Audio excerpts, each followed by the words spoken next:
Hello dearest everyone, welcome to my YouTube channel Bangla update. সমস্ত কথা দর্শক বন্ধুদের জানিয়ে রাখি, কথা নিউ প্রোমো আউট হয়ে গিয়েছে। সকল দর্শকদের মনে প্রশ্ন ছিল, কথা অগ্নিকে আমরা একসাথে আবার কবে দেখতে পারবো টিভির পর্দায়, কেননা গল্পে ইতিমধ্যে কথা মারা গিয়েছে দেখানো হয়েছে বোম ব্লাস্টে, যদিও ডেড বডি দেখানো হয়নি। বুলি হিসেবে নতুন চরিত্র দেখা যাচ্ছে এবং এভির লুকটাও অনেকটা পরিবর্তন হয়েছে, যেটা আপনারা বর্তমানে ছবিতে দেখতেই পাচ্ছেন। তো আসল প্রশ্ন হচ্ছে, বুলি কি আসলে কথা?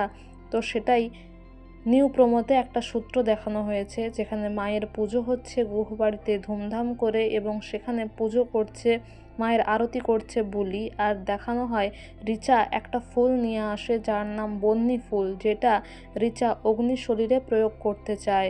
আসলে এই ফুলটা শরীরে গেলে সেখানে বিষক্রিয়া ঘটায়, তাই সেই ফুলটা যে থালাতে ছিল সেই থালাটা ছুঁড়ে ফেলে দেয় বুলি। আর এভিকে বলে যে এই ফুলটা বিষাক্ত ফুল, যেটা শুনে এভি বলে, তুমি ফুল পাতা সম্বন্ধে এত কিছু জানলে কি করে? তাহলে কি বুলি আসলে কথা? তো বন্ধুরা, এই টান টান মহাপর্ব হতে চলেছে 16, 17, 18ই মে। আপডেট জানতে অবশ্যই আমাদের সঙ্গে যুক্ত থাকুন এবং আপনারা অবশ্যই কমেন্টে জানাবেন যে আপনাদের কি মনে হচ্ছে, বুলি আসলে কথা কিনা, এবং এভি কি এবার কথাকে খুঁজবে, মানে বুলির মধ্যে কথাকে খোঁজার চেষ্টা করবে? আপনাদের কি মনে হয় অবশ্যই কমেন্ট করবেন। Thank you for watching the video.